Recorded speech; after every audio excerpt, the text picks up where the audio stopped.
Hello' guys, সকলোকে মোৰ ফালৰ পৰা নমস্কাৰ। আজি ব্ৰেকফাষ্টত চেণ্ডউইচ বনাম বুলি ভাবিছোঁ। বনাই পোৱা নাই, কিন্তু বনাম বুলি ভাবিছোঁ আৰু চাবচোন।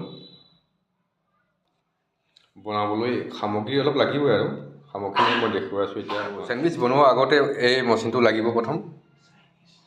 তাৰপৰা আলু মই 4টা বইল কৰিছিলোঁ, 4টাই আধা পকিল আধা নাই পকা, গতিকে মানে দি এই পকা সিজাখিনিকে মই মানে ছাইড কৰি লৈছোঁ। আৰু বিলাহী এটা কাটিলোঁ,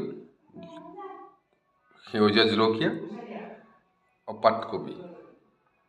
এইটো তেল মাৰি পেলাই মানে গোটেইখিনি মিক্স কৰি পেলাই মছলা বনাই পেলাই ব্ৰেডৰ লগত দি দিম। আৰু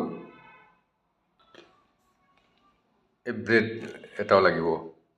হয়, এয়া চেণ্ডউইচৰ কাৰণে মছলা বনাইছোঁ। এতিয়া এয়া তেল মাৰি দিলোঁ, বিলাহীখিনি এতিয়া দিছোঁ আৰু তাৰপৰা আলু বইলখিনি ইয়াতে প্ৰায় সুন্দৰকৈ এনেকৈ বিলাহীখিনি বিলকুল গলি যাবনে, তাৰপিছত আলু বইলখিনি এনেকৈ কৰি ইয়াৰ লগত মিলাই পেলাই বিলকুল সকলোবিলাক মিলাই দিব লাগিব।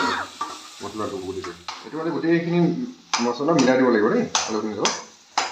মই পলতাখন এতিয়া নানিলোঁ নহয়, ধুব থাকিলে, গতিকে এতিয়া হাতাখনে কৰিব অলপ দিগদাৰ হৈছে আৰু মিলাব লাগিবনে।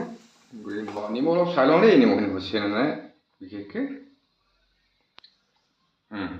বনালোঁ, কিন্তু ভাল নহ'ল। আজি প্ৰথমবাৰ বনাইছোঁ যে, গতিকে নেক্সট বাৰ বনালে আপোনালোকক দেখুৱাম জৰুৰ। এয়া বনাইছিলোঁ, ইমান এটা সুন্দৰ নহ'ল আৰু কাৰণ কি মই জোখটো বুজি নাপালোঁ আৰু অলপ পোৱাও গ'লে।